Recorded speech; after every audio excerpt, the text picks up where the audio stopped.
السلام عليكم ورحمة الله وبركاته. الحمد لله نحمده ونستعينه ونستغفره ونؤمن به ونتوكل عليه ونعوذ بالله من شرور أنفسنا ومن سيئات أعمالنا من يهده الله فلا مضل له ومن يضلل فلا هادي له. نشهد أن لا إله إلا الله وحده لا شريك له ونشهد أن سيدنا ونبينا ومولانا محمدا عبده ورسوله أرسله الله بالحق بشيرا ونذيرا وداعيا إلى الله بإذنه وسراجا منيرا. أما بعد فقد قال الله تعالى في كلامه العظيم الفرقان المجيد: فأعوذ بالله من الشيطان الرجيم. بسم الله الرحمن الرحيم. وآتوهم من مال الله الذي آتاكم. صدق الله العلي العظيم. وقال رسول الله صلى الله عليه وسلم: من أدى زكاة ماله فقد ذهب عنه شره. صدق رسول الله صلى الله عليه وسلم. إن أريد إلا الإصلاح ما استطعت وما توفيقي إلا بالله لا حول ولا قوة إلا بالله العلي العظيم. أما بعد அளவற்ற அருளாளனும் நிகரற்ற அன்புடையவனும் ஆகிய அல்லாஹுடைய திருப்பெயரால் ஆரம்பம் செய்கின்றேன். அல்லாஹுடைய கிருபையும் ஸலவாத்தும் எம் பெருமான் ரசூலுல்லாஹி ஸல்லல்லாஹு அலைஹி வஸல்லம் அவர்கள் மீதும் அன்னார்பாக்கள் உத்தம சஹாபாக்கள் தாபிஈன்கள் தபோ தாபிஈன்கள் மற்றும் இந்த உலகத்தில் வாழ்ந்து கொள்கின்ற நீ வாழப் போகின்ற முஃமினான முஸ்லிமான ஆண் பெண் எல்லோர் மீதும் என்றென்றும் உண்டாவதாக. கண்ணியமிக்க சகோதரர்களே, அல்லாஹ்வுடைய கிருபையை கொண்டு ரமலான் மாதத்தினுடைய 3வது ஜும்ஆவை நாம் அடைந்திருக்கின்றோம். அல்லாஹ் சுப்ஹானஹு வ தஆலா மீதமுள்ள நாட்களில் நாம் முழுமையாக அமல் செய்து அவனுடைய அருளை அடைய அல்லாஹ் தஆலா நமக்கு எல்லோருக்கும் கிருபை செய்வானாக. கண்ணியமிக்க சகோதரர்களே, அல்லாஹ் சுப்ஹானஹு வ தஆலா தன்னுடைய வேதத்தில் இவ்வாறு சொல்லி காட்டுவான்: வமா ஹலக்துல் ஜின்ன வல் இன்ஸ இல்லா லியஅபுதூன். ஜின்களையும் மனிதனையும் என்னை வணங்கவே நான் படைத்துள்ளேன் என்பதாக அல்லாஹ் தஆலா தன்னுடைய வேதத்தில் சொல்லி காட்டுவார். அப்ப மனிதனுடைய வாழ்க்கை முழுவதும் அவன் அல்லாஹ்வுக்கு செய்யக்கூடிய இபாதத்தாகவே இருக்க வேண்டும் என்பது அல்லாஹ்வின் கட்டளை. ஆனால் நம்முடைய கண்ணோட்டத்தில் நாம் காணக்கூடிய சில வணக்க வழிபாடுகள், தொழுகை, நோன்பு, திக்ரு, இது போன்ற விஷயங்கள் நாம் எடுத்துக்கொண்டாலும் இன்னொரு வகை இபாதத் என்று ஒன்று இருக்கிறது. அதுதான் பொருளாதார வணக்க வழிபாடு.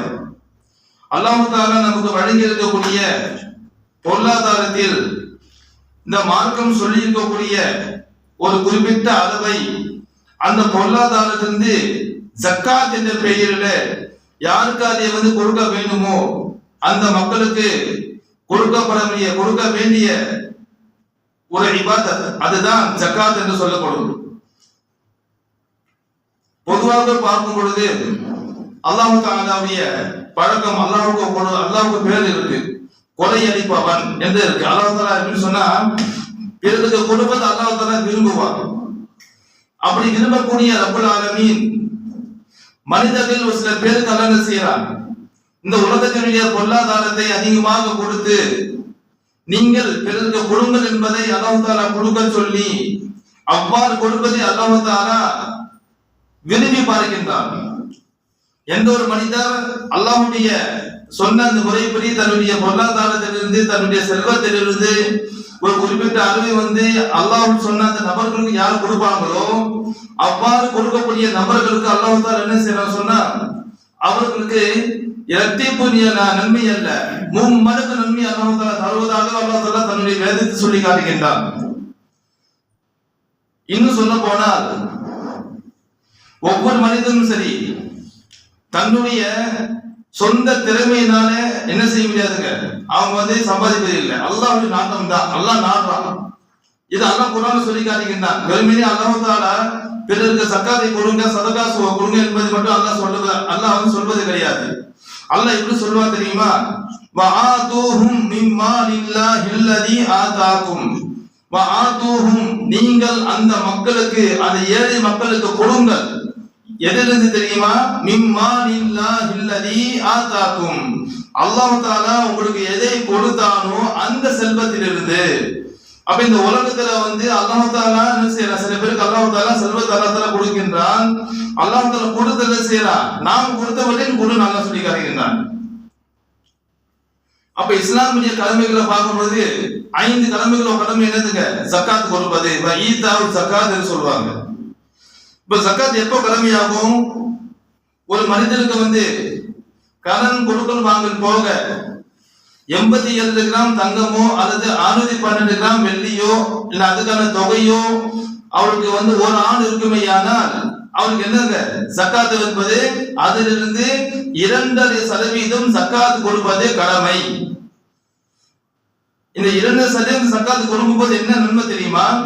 நாம் எந்த பொருளிலிருந்து ஜக்காத்தை கொடுத்தோமோ மீதமுள்ள பொருள் என்ன செய்யுது? அது வந்து அல்லாஹ்வுடைய பார்வையில் அல்லாஹ் தஆலா தூய்மையாக ஆக்குகின்றான். ஜக்காத்தை கொடுக்க, ஜக்காத் அர்த்தம் அதுதான், தூய்மையாக்குவது. ஜக்காத்து கொடுப்பதன் மூலமாக குறிப்பிட்ட அளவு வந்து பிற மக்களுக்கு வந்து தருவதன் மூலமாக அல்லாஹ் என்ன செய்யலாம்? மீதமுள்ள பொருள் வந்து அல்லாஹ் தஆலா தூய்மையாக்குகின்றான்.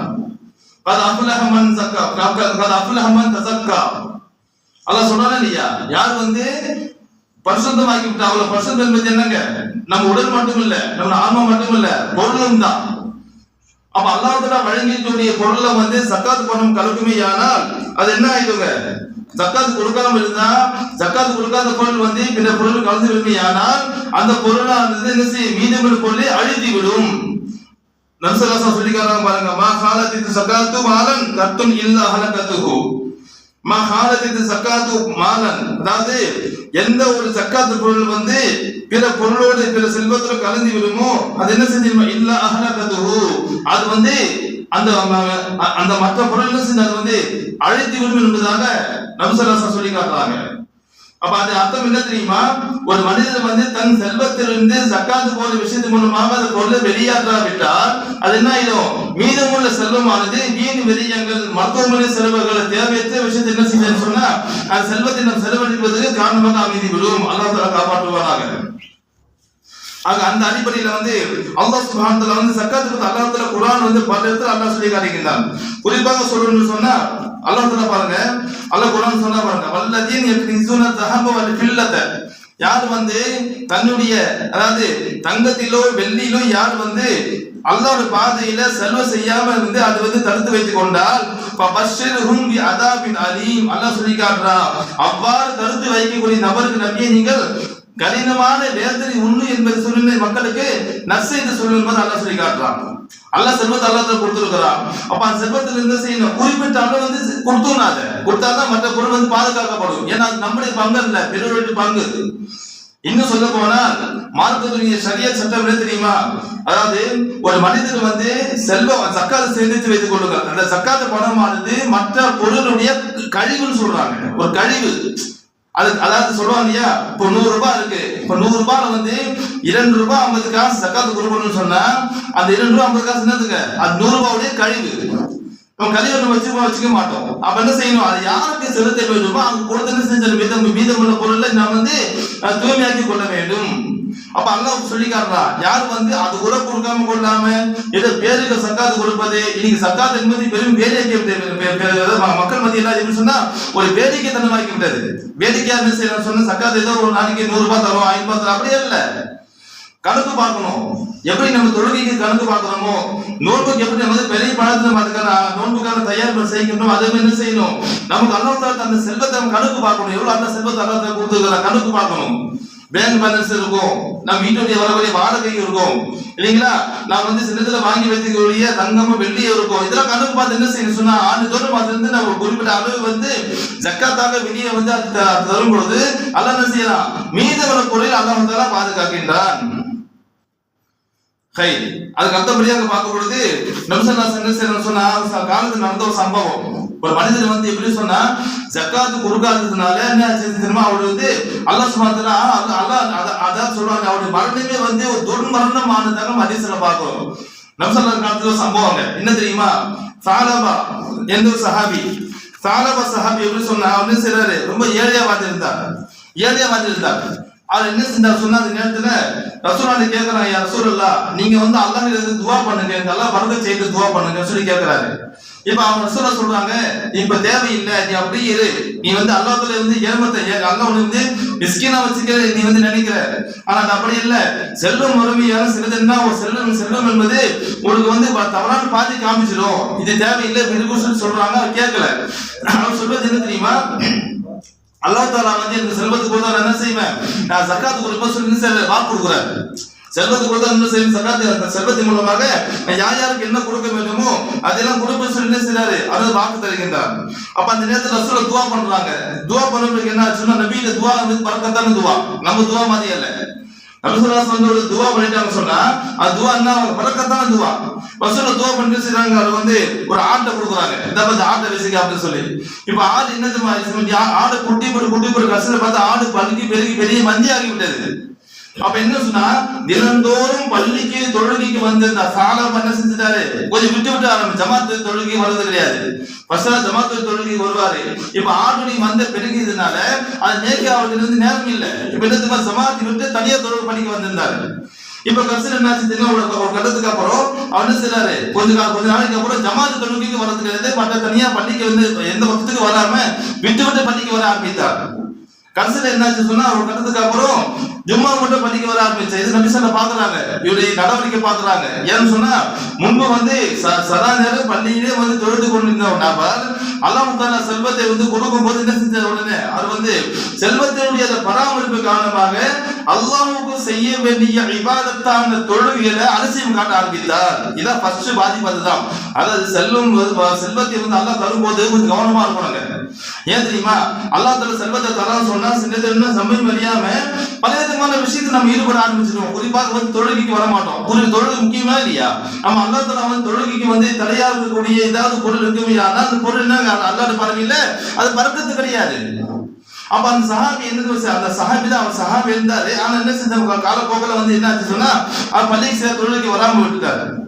ஒரு கட்டம் வந்தது, கடைசியில பார்த்தா எப்படி சொன்னா பள்ளிக்கே வருவது கிடையாது. ஏன்னு சொன்னா அவர் வந்து இந்த ஊருக்குள்ளேயே வந்து அந்த மந்தை வந்து பராமரிப்படியே என்ன செய்யறாரு, அதாவது ஒரு பள்ளத்தாக்கு போயிடாரு, மலையடிவாரத்துக்கு போயிடாரு. மலையடிவாரத்துக்கு போய் சரி அங்க போயிட்டு தண்ணி ஆண்டு மந்தியை வந்து மேய்க்க ஆரம்பிச்சாரு. ஊருக்கே வர்றது கிடையாது. அங்க நிறைய வீடு நல்ல வீடு கட்டி அங்கேயே எடுத்துடுறாரு. இப்போ வந்து ஜக்காத்துக்கு காலம் அளிக்கிறது. ஒரு ஆண்டு போட்டு என்ன செய்யறாங்க, சஹாபிகள் அனுப்புறாங்க. அனுப்பி என்ன செய்யறாங்க, இங்க போய் சாலபைக்கில போங்க, அவரே வந்து கணக்கு பார்த்து ஜக்காத்து வாங்கிட்டு வர சொல்லி செய்றாங்க. நபி ஸல்லல்லாஹு அலைஹி சஹாபா அனுப்புறாங்க. ரெண்டு சஹாபிங்க போய் என்ன செய்றாங்க அப்படின்னு கேக்குறாங்க.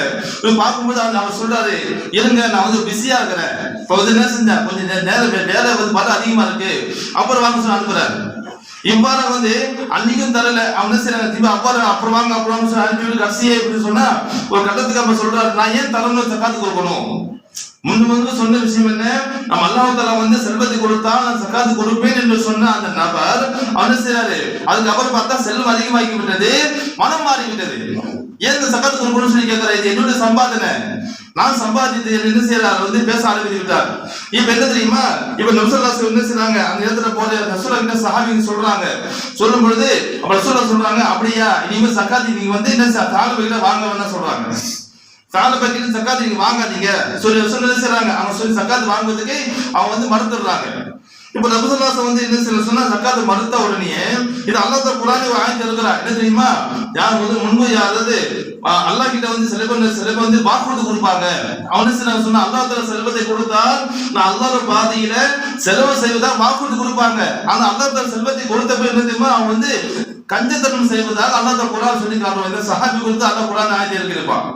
இப்ப என்ன தெரியுமா, நபி ஸல்லல்லாஹு அலைஹி வஸல்லம் ஆயிராங்க. நபி ஸல்லல்லாஹு அலைஹி வஸல்லம் பிறகு தெரியுமா அவர் பார்க்கறாரு யாரு அந்த தாலாபா பார்க்கும் போது நபி ரசூலுல்லாஹ் சொன்ன அந்த விஷயத்தை நம்ம செய்யவே இல்லையே ஜகாத் கொடுக்க என்ன செய்றாரு ஜகாத்துக்கு பொருள் எடுத்து எங்க போறாங்க அந்த நேரத்துல அப்ப இந்த கலீஃபா வந்து அபூபக்கர் சித்திக் அவரோட போய் கொடுக்குறாரு. இப்ப அபூபக்கர் சொல்றாங்க நபி ஸல்லல்லாஹு அலைஹி வஸல்லம் ஜகாத் வேணாம் சொல்றாங்க வாங்க ஜகாத் வாங்க மாட்டேன்னு யாரும் திருப்பி கொண்டு போக சொல்றாங்க. இவ்வாறாக அபூபக்கர் சித்திக் காலத்துல ஜகாத் வாங்கவில்லை. அது பிறகு வந்து உமர் ரலியல்லாஹு செய்யல ஜகாத் கொடுக்க போறாரு அப்ப ஜகாத் வாங்கல மறந்துடுறாங்க. ஏன்னா நபி ஸல்லல்லாஹு அலைஹி வஸல்லம் வாங்கணும்னு சொன்ன பிறகு எந்த சஹாபி வாங்க மாட்டாங்க. இறுதியாக உஸ்மான் ரலியல்லாஹு அன்ஹு செய்றாரு அப்ப ஜகாத் எடுக்கலாம் ஜகாத் வாங்காம விட்டுட்டாங்க. கடைசில வந்து அப்படியே மௌத்தானதா நம்ம சம்பவத்துல பார்க்கிறோம். என்ன தெரியுமா ஜகாத் என்பது கவனமா கொடுக்கறங்க. சின்னத்துல பார்க்க சின்னத்துல அல்லாஹ் தஆலா காப்பாத்தணும். நம்ம ஜகாத் கொடுக்கிறோம். ஜகாத் என்பது எப்படின்னா ஒரு சடங்கு மாதிரி மக்கள் மத்தியில ஆகிவிட்டது. எப்படி மற்ற அமல்லா சடங்கு மாதிரி ஆகிவிட்டு அதே போல ஜகாத் எப்படி சொன்னா ஒரு சடங்கு மாதிரி ஆகிடுச்சு. அப்ப என்ன அல்லாஹ் தஆலா இந்த எதுக்கு ஜகாத் அல்லாஹ் கொடுக்குறான் நல்லா விளைக்கணும். ஒரு சாத காலத்துல அதிகமான செல்வத்தை அல்லாஹ் தஆலா தருகின்றான். சிலர் பார்த்தா செல்வத்தை அல்லாஹ் தஆலா எந்த செல்வம் இல்லாம அல்லாஹ் வந்து வறுமை அல்லாஹ் வைக்கிறான் சொன்னா என்ன தெரியுமா இவருடைய பங்கு தான் இங்க அல்லாஹ் தஆலா கொடுத்திருக்கிறான். பல நினைச்சா என்ன செய்யலாம் எல்லாத்துக்கும் ஒரே மாதிரி அல்லாஹ் தஆலா கொடுக்கலாம். ஆனா ஒரு சாதக வந்து அதிகமான செல்வத்தை அல்லாஹ் தஆலா கொடுத்திருக்கிறான் சொன்னா என்ன தெரியுமா இங்க இருந்து செய்யணும். அது செல்வம் வந்து பணமாற்றம் செய்யணும். அது செல்வம் மாறணும். எப்படி மாறணும் ஜக்காத்தாக சதகாவாக அன்பளிப்பாக மாறிக்கிட்டே இருக்கணும். இது போக போக என்ன தெரியுமா இந்த உலகம் என்பது அல்லாஹ் தஆலா வந்து மிகப்பெரிய ஒரு ரஹ்மத்தான ஒரு ரஹ்மத்தான துனியாவை மாத்திடுவான். ஏன் சொன்னா நீ பெரும்பாலும் பாருங்க ஜகாத் ஜகாத் கொடுக்கும்போது நம்ம கல்வி என்ன வாங்கணும் இது என்னுடைய பணம் அல்ல இது அவருடைய பணம் என்று அந்த நியத்தில் ஜகாத் கொடுக்கணும். நீங்க எப்படி தெரியுமாச்சு ஏதோ பிச்சைக்கு போற மாதிரி இல்லைங்களா சில இடத்துல பார்த்து சொன்னா காப்பா அல்ல பாதுகாக்கணும் என்ன செய்றாங்க மக்கள் கூட்டமா நிக்கிறாங்க. ஜகாத் நோக்கம் என்ன தெரியுமா நல்லா விளைக்கணும். எப்போது ஜகாத் கடமையாக ஆனது நபி ஸல்லல்லாஹு அலைஹி வஸல்லம் மதீனாவுக்கு சென்ற பிறகு என்ன தெரியுமா அப்ப வந்து பொருளாதாரம் கிடையாது வைத்திய மால பணம் கிடையாது. அப்ப ஜகாத் என்ற ஒரு அழகிய ஒரு வழிமுறையை அல்லாஹ் தஆலா நபி மூலமா அல்லாஹ் மக்களுக்கு கற்றுத் தருகின்றான். இப்ப ஜகாத் என்ன தெரியுமா ஜகாத் வாங்கிய ஒரு நபர் இன்னைக்கு ஜகாத் வந்து வாங்குறவங்க சொன்னா என்ன செய்யணும் அடுத்த ஆண்டு அவர் ஜகாத் கொடுக்கிற நிலைக்கு தள்ளப்படணும். அந்த ஜகாத் அப்படி இருக்கணும். நீங்க எப்படி தெரியுமா இன்னைக்கு ஒரு ஜகாத் கொடுப்பவர் அடுத்த வருஷம் அவர் ஜகாத் கொடுப்பார். இன்னைக்கு ஜகாத் வாங்குறவங்க அடுத்த வருஷம் என்ன செய்வாங்க அவங்க ஜகாத் வாங்குவாங்க. அப்ப ஜகாத் கொடுப்பதுனாலயோ ஜகாத் வாங்குறது என்ன கிடையாது எந்த விதமான பிரயோஜனம் கிடையாது. அப்ப ஜகாத் கொடுக்க என்ன செய்யணும் தெரியுமா யாருக்கு ஜகாத் தருகிறோமோ அவருடைய என்ன செய்யணும் ஏதாவது தேவையை பூர்த்தி பண்ணணும். குறிப்பாக அவருடைய பொருளாதாரத்தை வந்து முன்னேற்றும் வகையில நாம் தரும் ஜகாத் இருக்க வேண்டும். ஜகாத் நோக்கம் அதுதான். இன்னைக்கு எப்படி சொன்னா ஜகாத் என்பது சில்லறைகளாக மாற்றப்பட்டு மக்கள் மத்தியில வந்து விநியோகம் செய்வதை நம்ம பார்த்துட்டு இருக்கிறோம். கொடுத்துருவோம் மக்கள் மத்தியில கொடுப்பதை பார்க்கிறோம். அல்லாஹ் தஆலா காப்பாற்றணும். எல்லாவற்றையும் மேலாக ஜகாத்துக்கு வந்து அல்லாஹ் தஆலா குர்ஆன்ல பல இடத்துல அல்லாஹ் தஆலா பல ஆயத்தை அல்லாஹ் சொல்லி காட்டுகின்றான். சரி ஜகாத் யாருக்கு கொடுக்கணும் என்று சொல்லும் பொழுது 8 வகை நபர்களை அல்லாஹ் தஆலா குர்ஆன்ல சொல்லி காட்டுகிறார். 8 பேர் என்ன செய்யணும் ஜகாத் தேடி போய் கொடுக்கணும் என்று சொல்லும் பொழுது சூரா தௌபால வரக்கூடிய ஒரு வசனம் அல்லாஹ் சொல்லி காட்டுகின்றான். இன்னமா ஸதகாத்து லில் ஃபுகராஇ வல் மசாகீன் வல் ஆமிலீன அலைஹா வல் முஅல்லஃபதி குலூபுஹும் வஃபி ரிகாபி வல் காரிபீன வஃபி சபீலில்லாஹ் வஃபி சபீல் 8 நபர்கள் அல்லாஹ் சொல்லி காட்டுறான். இன்னமா ஸதகாத்து நிச்சயமாக தர்மம் ஜகாத் இதுதான் சதகாத் சொல்ல அர்த்தம் என்ன தர்மத்தை கட்டாய தர்மத்தை அல்லாஹ் சொல்லி காட்டுறான். இந்த கட்டாய தர்மம் என்பது எப்படி சொன்னா இல் ஃபுகராஇ ஃபக்கீர் என்பது என்ன பரம ஏழைகள் இருப்பாங்க இல்லையா அது ஏழை ஃபக்கீருக்கு அர்த்தம் எப்படி சொல்லுவாங்க சொன்னா சம்பாதிப்பாங்க அதாவது யாசித் என்ன இந்த வாழ்க்கை ஓட்டுவாங்க யாசிப்பாங்க வெளியே என்ன செய்வாங்க பிச்சை எடுப்பாங்க இவங்க ஃபக்கீர் என்ன செய்வாங்க அந்த மாதிரி நம்ம என்ன செய்யலாம் நம்ம வந்து ஜகாத் கொடுக்கலாம். இரண்டாவதாக வல் மசாகீன் மிஸ்கீன்கள் எப்படி சொன்னா அவங்க சம்பாதிப்பாங்க ஆனா சம்பாதிக்கும் என்பது போதுமானதா இருக்காது. 10,000 சம்பளத்தை 20 செலவு அவங்களுக்கு வாங்க ஏன்னா அதுக்கு நீங்க விலைவாசி சம்பளத்துல போயிட்டு வருமானம் அப்ப என்ன சொன்னா அவங்க மிஸ்கீன் என்று சொல்லப்படுவாங்க. அந்த மக்கள் தேடி சென்று கொடுக்க வேண்டும். மூணாவதாக வல் ஆமிலீன அலைஹா இந்த ஆமீன அலைஹா என்பது இங்க கிடையாதுங்க. ஆமீல் என்பது யாரு சொன்னா ஜகாத்தை வசூல் பண்ண அரசாங்கத்தால் நியமனம் செய்யப்படுபவர்கள். ஜகாத் வாங்குறது அதுதான் ஜகாத் என்ன செய்யணும் வசூல் பண்ணிட்டு வரணும். அந்த மக்கள் எப்படி சொன்னா அவங்க ஏழையாகவே அவங்க ஏழையாக இல்லை என்ன செய்யணும் அந்த ஆமீன் என்ற பேருக்கு என்ன செய்யணும் நம்ம ஜகாத் கொடுப்பது ஜகாத் வாங்க அவங்களுக்கு தகுதி இருக்கு. நாலாவது சொல்லி காட்டுறாங்க வல் முஅல்லஃபதி குலூபுஹும் அதாவது உள்ளங்கள் இணைப்பதற்கு. இதுக்கு வந்து பல அர்த்தம் சொல்லுவாங்க. அதாவது எப்படி சொன்னா, புதுசா இஸ்லாத்தை வந்து என்ன செய்யணும், அவங்க வந்து புதுசா வந்து எல்லாத்தையும் விட்டு இஸ்லாத்துக்கு வந்து இருப்பாங்க. இப்ப அந்த மக்கள் வந்து இஸ்லாத்தை தன் உள்ளம் தரிப்பார் என்ன செய்யணும், அவங்க சக்காத்து கொடுப்பது, சக்காத்து வாங்க அவங்க தகுதி என்பதாக அல்லாஹ் குர்ஆன் சொல்லி காட்டுவாங்க. ஐந்தாவது எப்படி சொன்னா, அபி ரிகாபி, அடிமைகள் விடுதலைக்கு. இன்னைக்கு அடிமை இப்ப கிடையாது, அவங்க காலத்து அடிமை இருந்தது. அதுக்கு அடுத்தபடியாக வல்காரி மீன, கடனாளிகள். ஒருத்தர் கடன் வாங்கி இருப்பாங்க, ஏதோ கடன் வாங்கி இருப்பாங்க, அந்த கடனை வாங்கி வந்து கடனை அழிக்க முடியாத சூழல் வறுமையானால் அவருக்கு என்ன செய்யணும், நாம் தேடி சென்று ஜகாத் கொடுக்க வேண்டும். ஜகாத் வாங்க அவங்களுக்கு வந்து உரிமை, முழு உரிமை இருக்கு. நம்ம என்ன செய்யணும், தேடி சென்று கொடுக்கணும். குறிப்பா அவங்க எப்படி சொன்னா, ஜகாத் கொடுக்கும் போது ஜகாத் வாங்கணும் நபர் எந்த விதமான குற்ற உணர்ச்சி இல்லாம வாங்கணும் கல்புக்குள்ள. ஏன்னா சில பேர் எப்படி சொன்னா சொல்லுவாங்க இல்லையா, நம்ம வந்து ஒரு உதவி பண்றோம், அந்த உதவி என்னன்னு செய்ய நேரத்துல வாங்கும் நபருடைய மானத்தையே வாங்கி விடுகிறது. அல்லாஹ் காப்பாற்றணும். நம்முடைய என்ன சொல்லுவாங்க இல்லையா, ஒரு மனிதனுக்கு வந்து மிகப்பெரிய உயர்ந்து என்ன தெரியுமா, அவருடைய மானம். நபிஸல்லல்லாஹு அலைஹி வஸல்லம் கடைசி ஹஜ்ஜில சொன்ன விஷயம் தெரியுமா, அதாவது புனிதமானது சொல்லுங்க. அதாவது எப்படி மக்கா புனிதமானதோ, எப்படி வந்து அதே வந்து ஹரம் ஷரீஃப் புனிதமானதோ, எப்படி வந்து அரஃபா புனிதமானதோ, அது மாதிரி எது ஒரு மூமினுடைய முஸ்லிமுடைய அவருடைய உயிர், அவருடைய பொருள், அவருடைய மானம் புனிதம் என்பதாக நபி ஸல்லல்லாஹு சொல்லி காட்டுறாங்க. அந்த மானம் காப்பாற்றப்பட்டு என்ன செய்யணும், அவன் சக்காத்து கொடுக்கறாங்க. அது கத்தபடியாக வபினி சபீல், வழி போக்கர்கள். அதாவது வழியில் வந்து வழி போக்கற வந்திருப்பாங்க, ஊர்ல வசதி இருக்கும், அதாவது வேற ஊருக்கு வந்திருப்பாங்க, என்ன செய்வாங்க, போயிட்டு இந்த செல்வத்தை தொலைச்சிருப்பாங்க. அவங்க வந்து சக்காத்து வாங்க அவங்களுக்கு தகுதி இருக்கு என்பதாக அல்லாஹ் தஆலா சொல்லி காட்டுகின்றாங்க. ஆக இதெல்லாம் என்ன தெரியுமா, இந்த நோக்கம் எதுக்கு, என்ன இந்த மாதிரி தேவை நம்ம வந்து பூர்த்தி பண்ணணும். இந்த 8 நபர்களை தவிர வேற யாருக்காவது சக்காத்தின் பேரை கொடுப்பமே ஆனால் சக்காத்து செல்லாதுங்க. ஜக்காத்து கொடுத்தா இப்படிதான் கொடுக்கணும். ஆக நோக்கம் என்னவாக இருக்கணும், யா அல்லாஹ், அதாவது நான் தரக்கூடிய பொருள் என்ன செய்யணும், அந்த நபருடைய தேவை வந்து பூர்த்தி பண்ணணும், இந்த நோக்கத்தில் கொடுக்க வேண்டும். எல்லாவற்றுக்கும் மேல இருந்து தெரியுமா, நீ சில பேர் வந்து கேட்டா கொடுக்கலாம், அப்படி அல்ல, அவன் கண்ணுக்கு தெரிஞ்சாலும் கொடுக்கணும். அவன் கேட்க மாட்டாங்க, நம்ம என்ன செய்யணுங்க, கேட்கவங்க வந்து கேட்காம இருந்தா என்ன செய்யணும், தேடி சென்று கொடுப்பதுதான் இஸ்லாத்தில் சாலை சிறந்தது. இன்ஷா அல்லாஹ் ஜக்காத்துக்கு சொன்னா எவ்வளவு சொல்லிட்டே போகலாம். இதை தொடர்ந்தாங்க அடுத்த வாரம் தொடர்ச்சியா சொல்லுவோம். எதுவும் சொன்னா அல்லாஹ் சுப்ஹானஹு வ தஆலா வந்து மார்க்கத்துல இஸ்லாமிய கல்வி என்று அல்லாஹ் தஆலா ஜக்காத்தை வந்து அல்லாஹ் தஆலா வைத்திருக்கின்றார். இங்க வந்து பெரும்பாலும் பார்க்கும்பொழுது ஜக்காத் என்ற பெயர் இருக்கிறது, ஆனா ஜக்காத் உண்மையா ஜக்காத் இருக்க பார்த்தா அது கிடையாது. ஏன்னா அப்படிதான் இன்னைக்கு ஜக்காத்து முன்பு சொன்ன மாதிரி ஜக்காத்து தர நபர் இப்படிதான் இருக்கிறாங்க, ஜக்காத்து வாங்க நபர் இதே தான் இருக்கிறாங்க. எந்த மாற்றமும் வந்து வரவே இல்லை.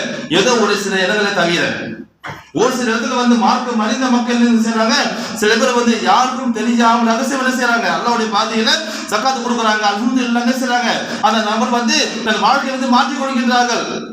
ஒரு நேரத்தில் ஜக்காத் அவங்க கடனால இருப்பாங்க, அவங்க தர ஜக்காத் என்பது கடனை அனுப்புவதற்கு உதவியாக இருந்திருக்கும்.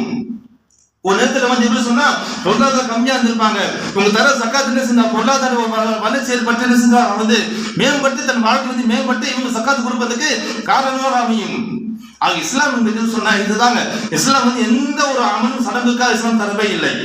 இஸ்லாம் வந்து தந்த நோக்கம் என்ன தெரியுமா, ஒரு மாற்றம் வரணும், ஒரு மாற்றம் வரணும். செல்வம் இங்கே ஒருத்தர் தங்கிடக்கூடாது, என்ன சார் நம்ம கடந்து கொண்டே போக வேண்டும். ஆக அந்த வகையில் அல்லாஹ் சுப்ஹானஹு வ தஆலா சக்காத்தின் கல்வி அல்லாஹ் தந்திருக்கின்றார். ஆக அல்லாஹ் சுப்ஹானஹு என்னையும் உங்களையும் இதே போல் அல்லாஹ் எந்த நோக்கத்துக்காக அந்த கல்வி தந்தானோ அந்த நோக்கத்தை பூர்த்தி செய்ய அல்லாஹ் கிருபை செய்வானாக. வாஹிரு தஅவானா அல்ஹம்துலில்லாஹி ரப்பில் ஆலமீன். அஸ்ஸலாமு அலைக்கும் வரஹ்மத்துல்லாஹி வ பரகாத்துஹு. சுன்னத்தோட தொழுதுங்க.